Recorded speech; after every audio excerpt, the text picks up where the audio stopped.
ಎಲ್ಲೋ ನಮಸ್ಕಾರ. ಇವತ್ತಿನ ಅಪ್ಡೇಟ್ಗೆ ಸುಸ್ವಾಗತ ಅನ್ಬೋದು. ಇವತ್ತು KCETನ ಅಪ್ಡೇಟ್ ತೊಗೊಂಬಂದಿದ್ದೀನಿ. ಎಲ್ಲರೂ ಕೂಡ ಕಾಯ್ತಾ ಇದ್ದರು ಕಂಪ್ಯೂಟರ್ ಸೈನ್ಸು ಮತ್ತು ಅಪ್ಲಿಕೇಶನ್ನ ಕಟ್ ಆಫ್ ಮಾಡಿ ಅಂತ ಹಲವಾರು ಜನ ಕೇಳಿದ್ದಕ್ಕೋಸ್ಕರ ಈ ವಿಡಿಯೋನ ತೊಗೊಂಬಂದಿದ್ದೀನಿ.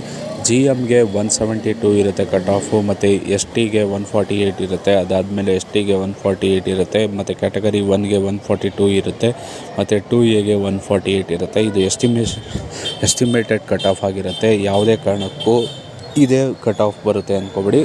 ವೇರಿಯೇಷನ್ ಇರುತ್ತೆ, 2 to 4 ಮಾರ್ಕ್ಸ್ ವೇರಿಯೇಷನ್ ಇರುತ್ತೆ. ಅದಾದಮೇಲೆ ನೆಕ್ಸ್ಟು 2Bಗೆ 154 ಇರುತ್ತೆ, ಮತ್ತು 3Aಗೆ 154 ಇರುತ್ತೆ.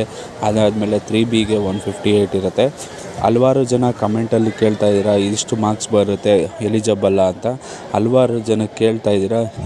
ತಪ್ಪದೆ ಈ ವಿಡಿಯೋನ ಶೇರ್ ಮಾಡ್ತಾ ಬನ್ನಿ ನಿಮ್ಮ ಸ್ನೇಹಿತರಿಗೂ. ಅವ್ರಿಗೂ ಕೂಡ ತಪ್ಪದೆ ರಿಪ್ಲೈ ಮಾಡೋಕ್ಕೆ ಟ್ರೈ ಮಾಡ್ತೀನಿ. ಹಾಗೆ ಚಾನಲ್ನ ಸಬ್ಸ್ಕ್ರೈಬ್ ಮಾಡ್ಕೊಳ್ಳಿ, ಬೆಲ್ಲೈಕನ್ ಹಿಟ್ ಮಾಡಿ, ಅದರಿಂದ ಹೆಲ್ಪ್ಫುಲ್ ಆಗುತ್ತೆ ನಿಮಗೆ.